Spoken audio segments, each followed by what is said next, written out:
Federal prosecutors claim that a man from Georgia used an $85,000 pandemic relief business loan. It's a PPP loan, okay? Most of us got them. Typical 2020 COVID fashion. $85,000 PPP loan to buy a $57,000 Pokemon card. I can only imagine it was a Charizard. You're not paying more than 50 G's for anything other than a Charizard card, I'm assuming. Unless whoever wrote this article doesn't know what the fuck they're talking about. Maybe he bought a box of cards, or maybe it was more than one. So maybe they're not sure. But either way, if it's 57 grand, you know we're talking about the Zard, baby. $57,000 Pokemon card. He's being charged for lying on his application about how many people his business employed, its gross revenue, and faces 1 count of wire fraud. Ladies and gentlemen, this is another episode of the What Are We Doing podcast. Thank you guys so much for joining me again this week. I'm back. I'm by myself. Kodak's building a house. Megs is getting her nails done. Squeeb's down for a nap. And Lou Bug's chewing on a bone. Let me just... Hold on.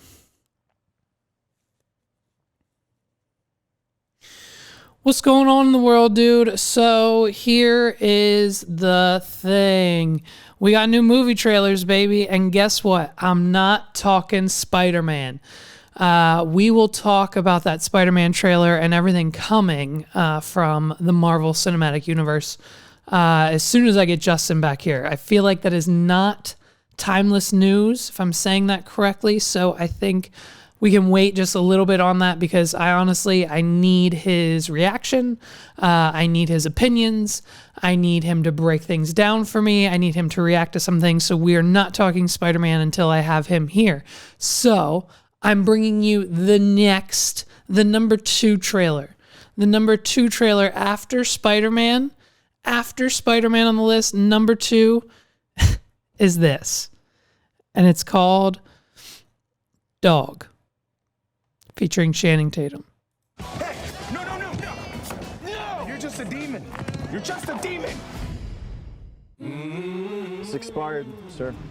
Come on, man. You know how many times I've been in and out of this gate with that? Excuse me? What's the odds on license? Step out of the vehicle, sir. You want me to step out the vehicle? I'll have a He's with the Ranger Battalion. Ranger Battalion. I've been busting my ass to get my mind and my body back into a good... So already Channing Tatum's playing the same role that Channing Tatum always plays. And we're 30 seconds into the trailer. No sign of a dog except for in the preview, which we're getting to now in this part of the trailer. Channing Tatum is a washed up.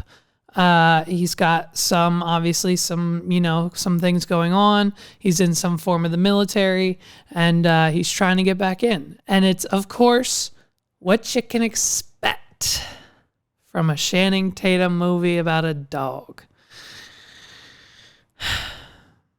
Place? I need to get back in the game, sir. You want to get back in the game? Prove it. Sergeant Rodriguez was a legend. Family funeral Sunday outside of Nogales. They want his dog at the funeral.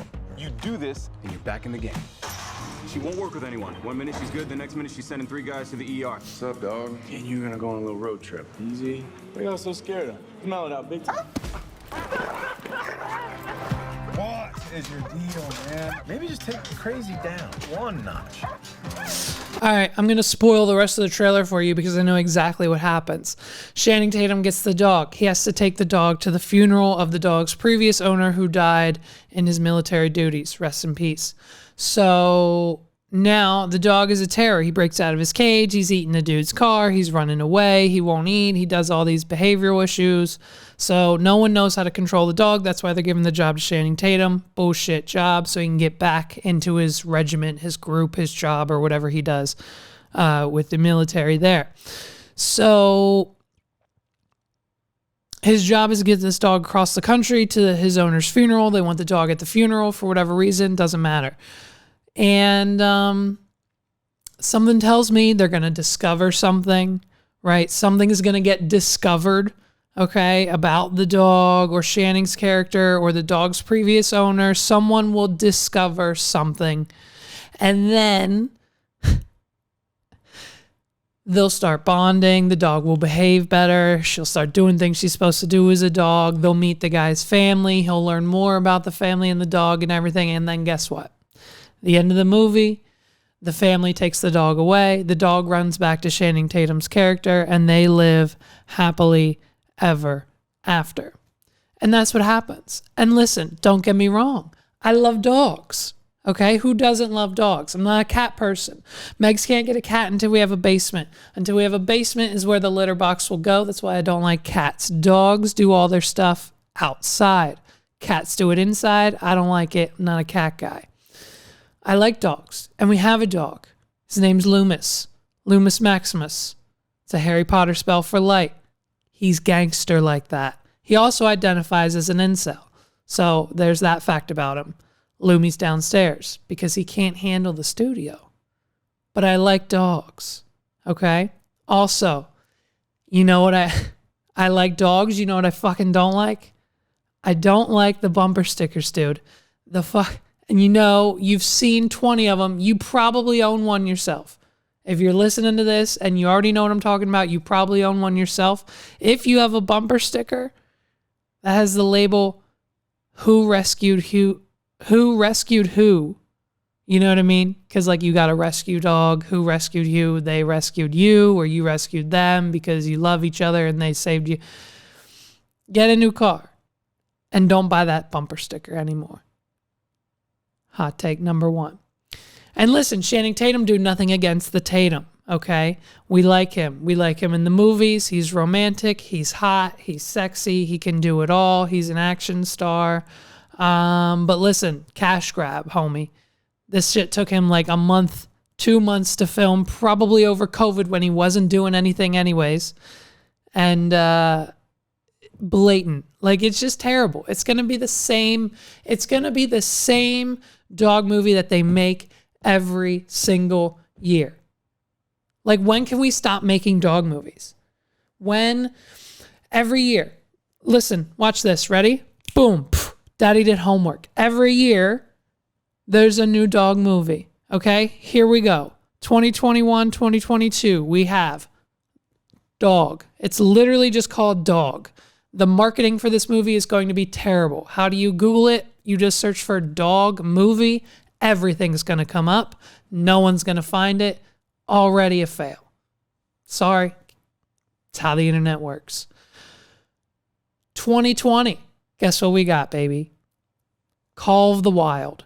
And you want to know what we couldn't even do in 2020 for Call of the Wild? Featuring Harrison Ford, one of the most regarded, one of the most decorated actors, probably of our lifetime. Harrison Ford, okay? Not a bad movie to his name for the most part. You know, Star Wars, hello. Harrison Ford, Indiana Jones, hello. Like, Call of the Wild, dude, couldn't even use a real dog. Watch this. You know, usually when you're talking about, you're looking at a Death Star or something. And there's a usually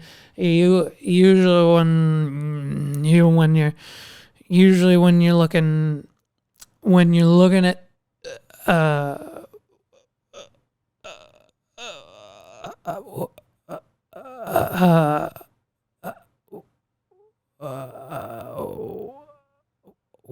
at a Death Star, or how old is this guy? I love him, but Jesus, dude, get your shit together. Now listen, fake dogs. Here we go.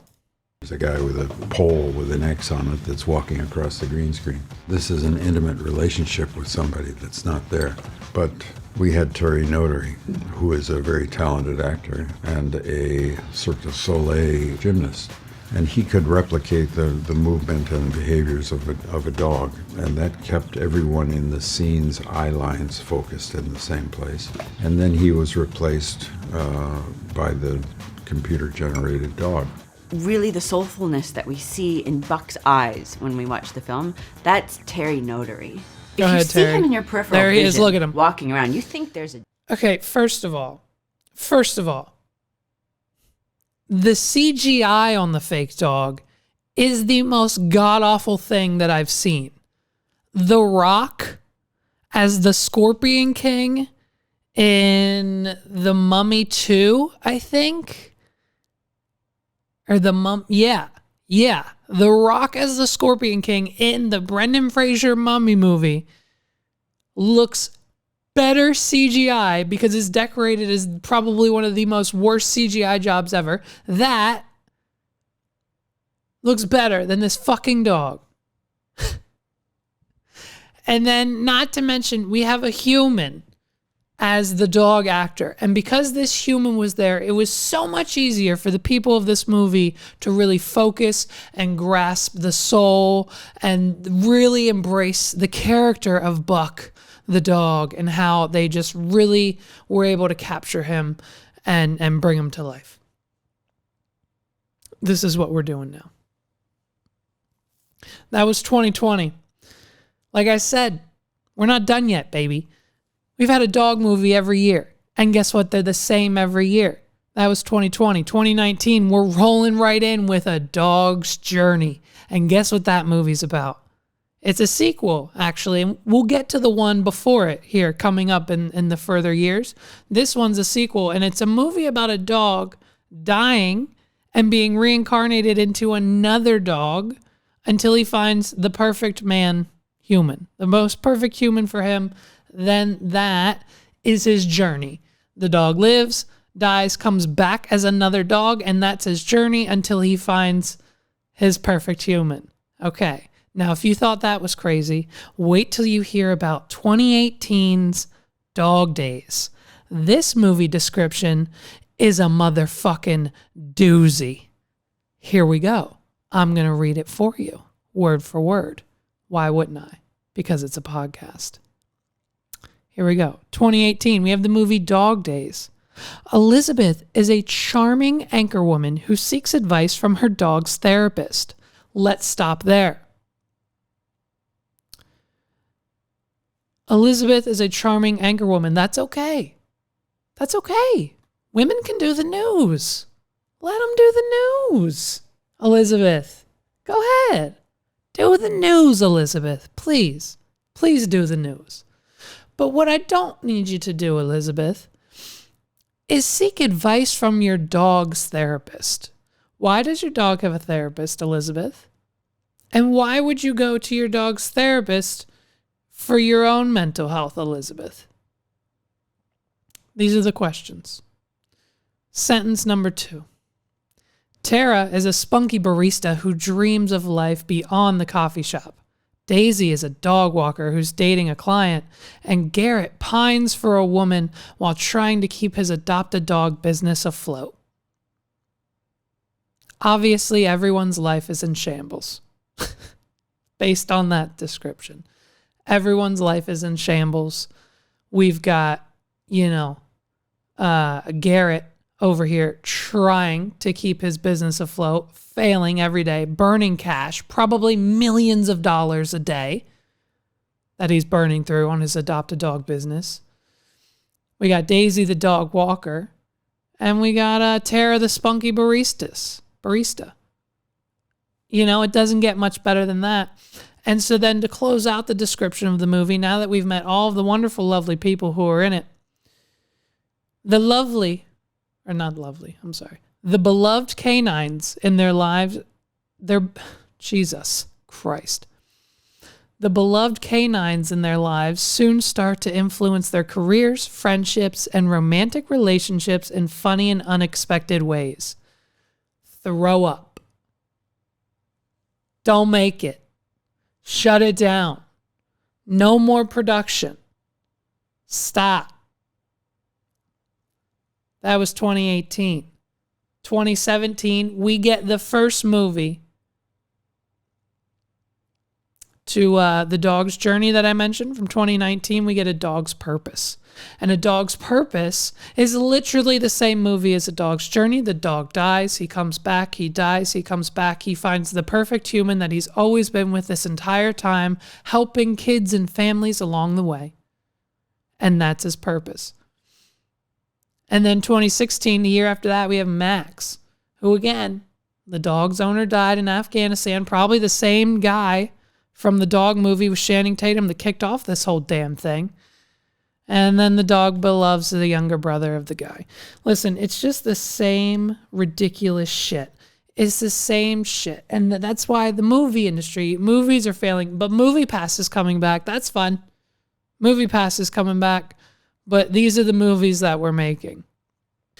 In 2007, Megs and I were currently going to high school at YCST. We were both in the culinary arts program for baking and pastries. Megs and I both have certifications in baking and pastries. If you didn't know, my certificate is framed on the wall right over there. So in 2007, I'm a sophomore in high school, baking and pastries, whipping up the batter, bro.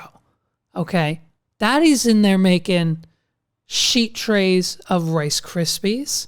We got the brownies. We got the blonde brownies. We got the sweet rolled dough. Okay? We got the cinnamon rolls. We got the sticky buns. We got the cakes. We got the tiered cakes. We got the decorated cakes. We got the sheet cakes. We got the cookies, fam. I'm in there whipping up whatever I want on a daily basis, and the rest of you are sitting in Algebra 2. Who's winning at life? Back in 2007, let alone today. Go ahead. Tell me. It's okay. I know the answer. You can tell me. Go ahead. Who's winning? It's all right. You'll figure it out. So back in 2007, it was a requirement for us, and so we had to do a shadow program in our industry, right? So Kodak was in graphic design, so he would have went off and like shadowed someone at like Google or Microsoft or Facebook or some shit, right? So that's where he went. I myself, because I'm in baking and pastries, the culinary arts world, what better place for a 13-year-old to go and work during the day for free to get experience for, you know, my education purposes than Texas Roadhouse, okay? My relationship with Texas Roadhouse started back in 2007, and so I got to go there. They said yes, surprisingly. I was 14 years old, 13, whatever it was. And basically, I got to go and meet with the manager and the chefs and the bakers and the servers and everyone there. And I was freaking starstruck, dude. I was on top of the world. And guess what?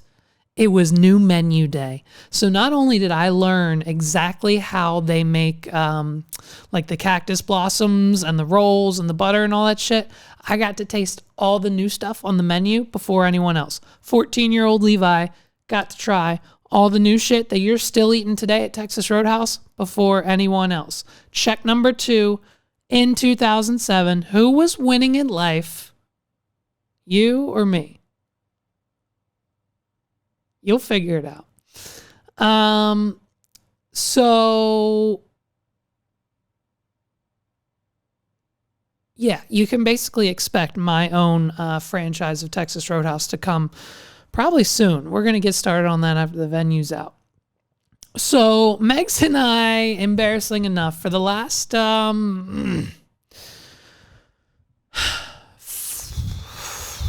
for about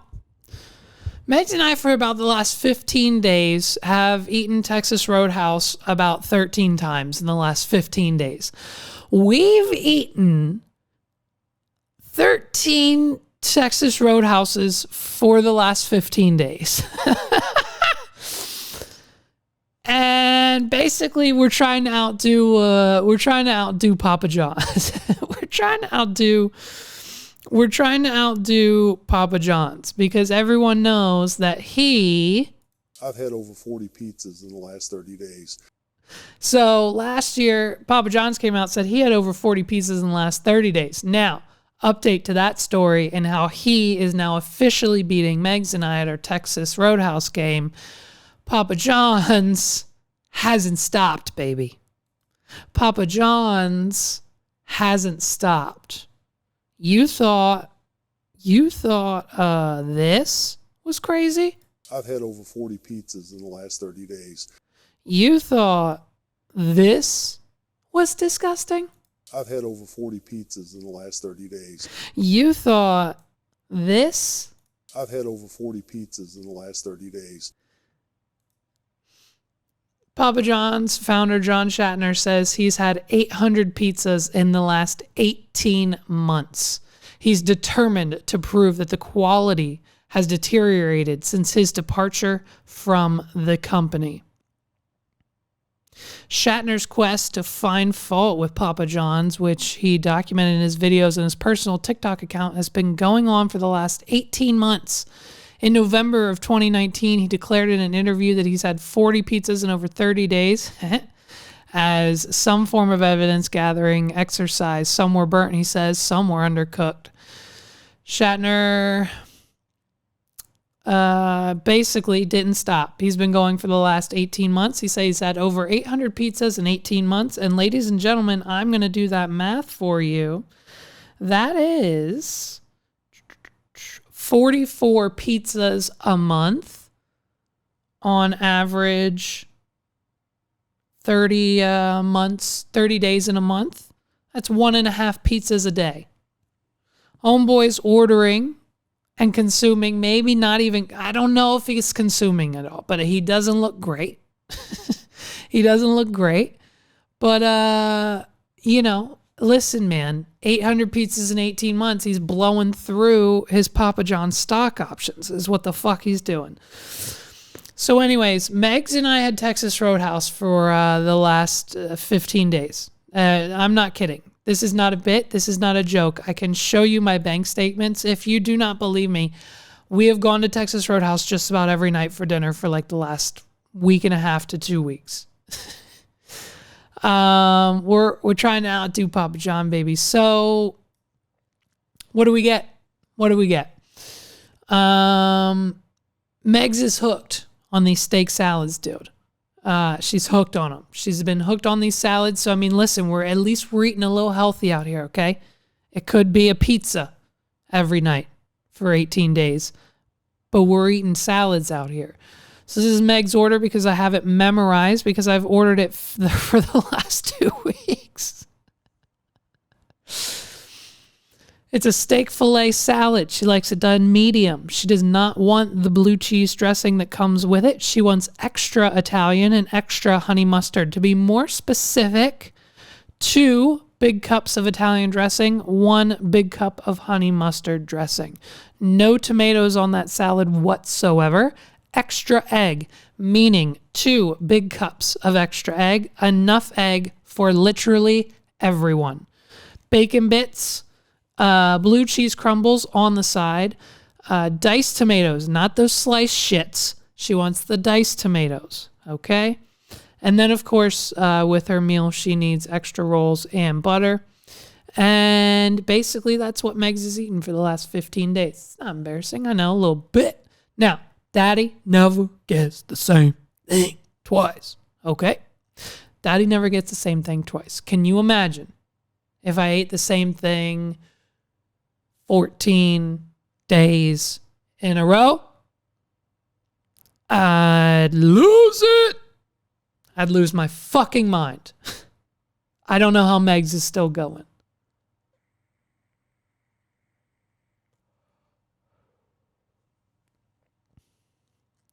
So sometimes I get steak. So I'll get like a 6-ounce or an 8-ounce sirloin. Sometimes I'll get ribs. Sometimes I'll get the shrimp added to that. Sometimes I get the kebab. Sometimes I get the steak tip dinner. Now, let's talk apps at Texas Roadhouse. The rolls are a must. If you're not ordering extra rolls with extra butter, psychopath. You're a psychopath. And that's it. There's no other explanation. If you're not getting extra rolls from Texas Roadhouse, that's it. And if you don't like the rolls at Texas Roadhouse, just turn off the podcast now, please. And that's fine. Wait for the next episode. Just turn this one off. Because if you don't like the rolls at Texas Roadhouse, you're done. That's it. Like, who are you? You're not human? Okay, great. And the cinnamon butter is deadly. It's essentially a step down from crack cocaine. There's crack cocaine, and then there's Texas Roadhouse butter, cinnamon butter. Now, here's a hot take. The hottest take of this episode, not as hot as my Kanye one. And if you don't know my Kanye hot take, you can go ahead and listen to the last episode, which I was right about and reported on before basically anyone else did. So you're welcome. Hot take. If you get a side salad, because I get a side salad as one of my sides, Megs gets her salad as her main meal. If you get any form of salad, here is a banging ass upgrade for you. Order an onion blossom as your appetizer and put some of the onion blossom on your salad. If you want the regular onions, cool, keep them on there. If not, order them off. But put the onion blossom on your salad. Adds a warm little kind of crunch, a little bit of different texture, and kind of a little different taste to your salad. And it's to die for. It's to die for. So basically, onion blossom on its own, banging. Onion blossom on your salad, side salad, also banging. Now, another thing that Texas Roadhouse has done for us in a very positive way is they've turned us on to blue cheese. Okay? They've turned us on to blue cheese dressing. I used to be a ranch guy. Okay? Not so much anymore because of Texas Roadhouse. They've eliminated ranch from my life, and I am now a blue cheese guy. Put in the fucking put in the clip. The clip of Joey Diaz. Put in the clip of Joey Diaz bitching about ranch. And if you don't eat blue cheese over ranch, you're done. Place and I say, you have wings. And they say it comes with ranch. I get up and leave, even if I don't get the wings. Because if you're going to serve wings with ranch, I don't want to do business with you. I don't want to do business with you. I'm very easy. I'm very fucking easy. So if you fuck up pork fried rice, what do we got to talk about? Wings must... So that's what Joey thought about it, right? So blue cheese is now my new shit. I eat that all the time now. I put the blue cheese crumbles on my salad, blue cheese on my steak, crumbles on my steak, the blue cheese all the way. I'm a blue cheese junkie, dude. I love it. Texas Roadhouse. I would like to be a full-time birthday yeller at Texas Roadhouse. Listen, guys, I know the food's banging, but we've got some work to do on the in-house staff and how they operate the birthday celebrations. When we're there, I can hardly hear the yelling. It sounds like this. Ladies and gentlemen, we have a birthday at Texas Roadhouse. I need you to give me the biggest yeehaw on the count of 3. 1, 2, 3, yeehaw. And all we hear is the yeehaw because they're basically whispering. I myself am a perfect yeller. Okay? I did it on my 21st or 22nd birthday. I got drunk at Texas Roadhouse. The lady who was yelling out my birthday wasn't doing it right. I stopped her in the middle of her yelling, embarrassed my entire family, and then I proceeded to yell to the restaurant that it was my birthday. Real story. Fucking Google it. Look it up. It's real. Ask anyone who was there. They'll verify. So I feel like I need a job. I'll only require $25,000 to $30,000 a year. I'll come in every weekend, Friday through Sunday, to be your number one birthday yeller at the Camp Hill location, Texas Roadhouse. Needless to say, listen, guys, Texas Roadhouse, we got to work together, okay? We need to work together. I need you guys to call me. Let's go. The Mechanicsburg, Camp Hill, Texas Roadhouse. Let's work together. I'll promote your business, and basically we'll make you the exclusive partner of the podcast for the entire year of 2022. Here's what I'm going to do. We'll do multiple ad reads, okay? We'll do multiple videos at your location, paid for by me with a professional videography company that I pay for, might also own. And also, half the money that you give us to be a sponsor of this podcast, I'm going to get a big, giant cardboard cutout check and give it to one of your employees as a holiday surprise bonus. That will also be filmed and uploaded. Let's work together. Let's do something. Let's make it happen. Texas Roadhouse.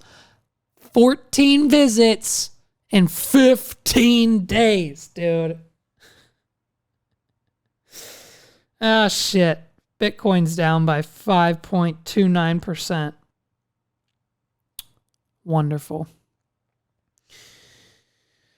Oh, man. Dude, what's going on in California, bro? California used to be the shit. Like, California really used to be the shit. Like, Kodak and I, dude, when Kodak and I first started, this was probably, I think it was, 10 years ago? 2010, 2009? It's been like 11, 12 years, something like that, something crazy. When Kodak and I first started, I was doing magic. He was doing the music thing. He was rapping. I was doing magic, card tricks, whatever.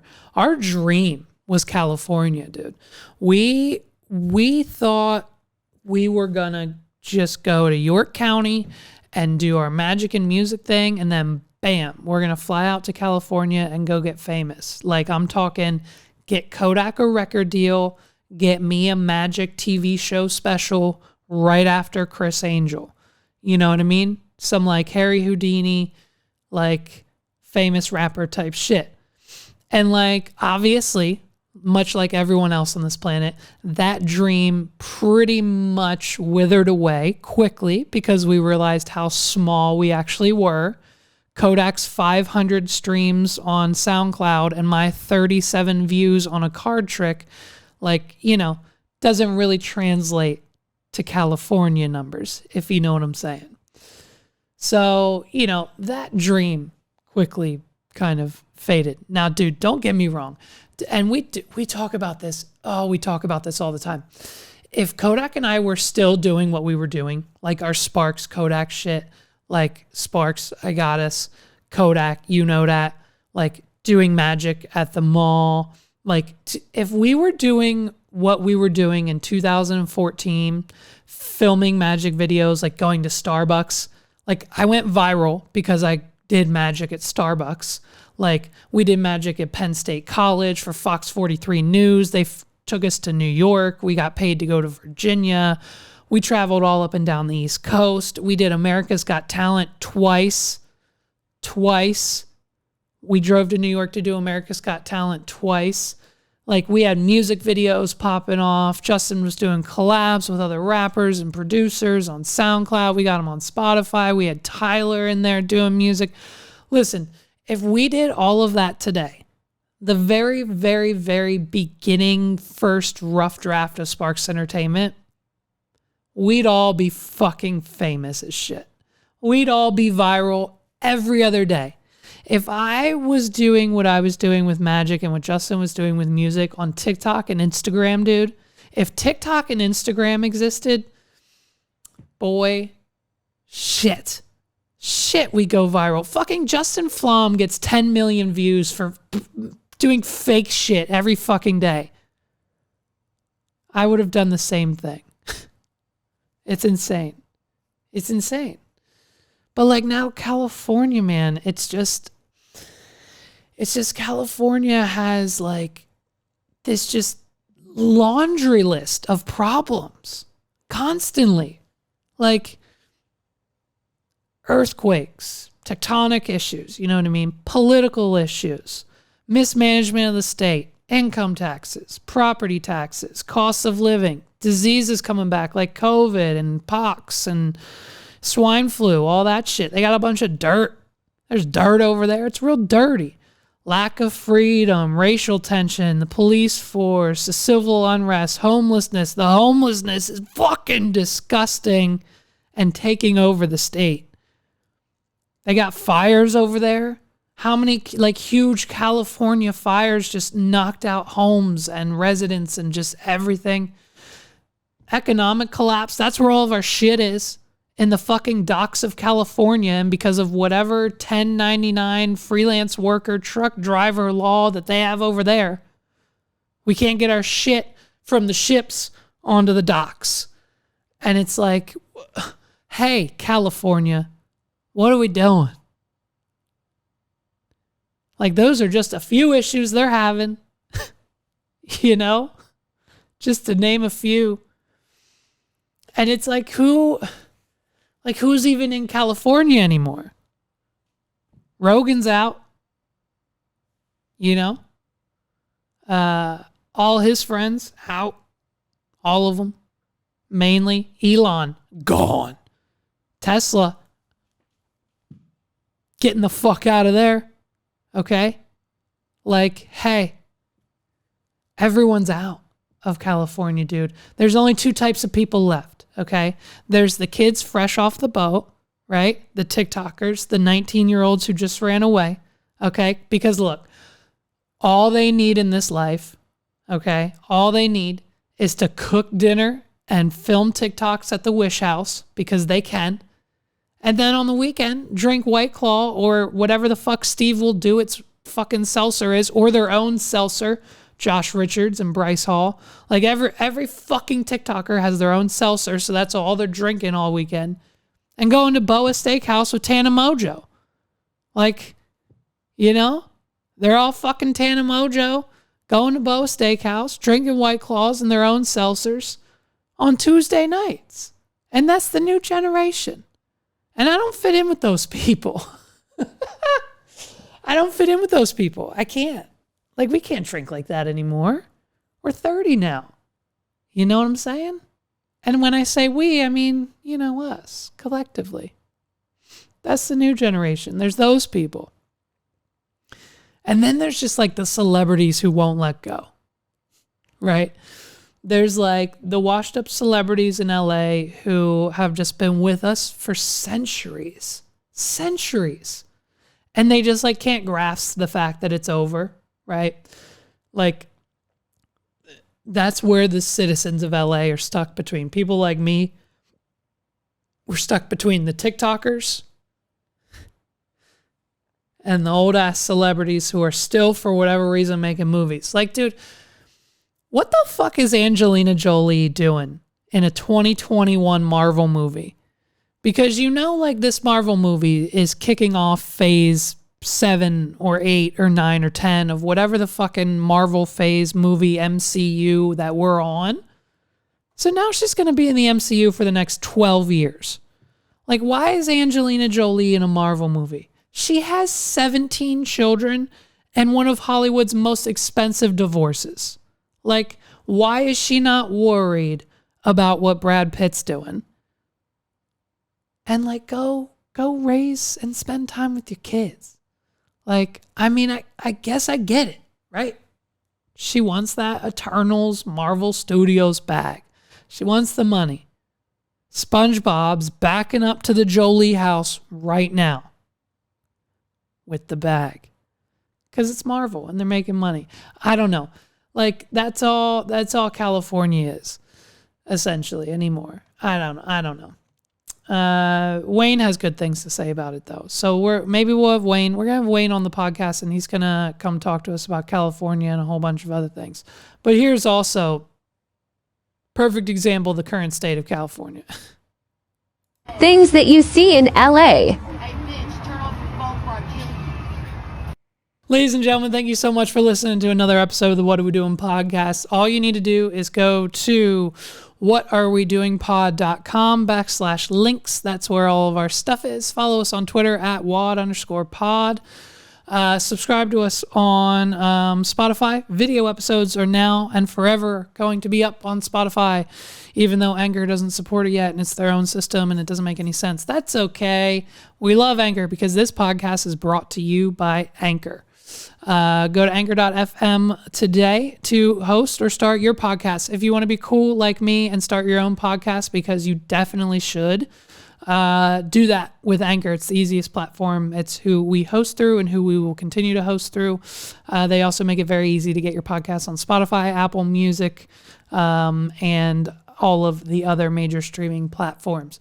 If you're listening to us on Apple Music, like I know 70% of you listening are, make sure you leave us a 5-star review. It means so much. You don't even have to write anything. Just leave 5 stars. Or if you're feeling super awesome, leave 5 stars and write a review. Do whatever you want. I don't give a shit.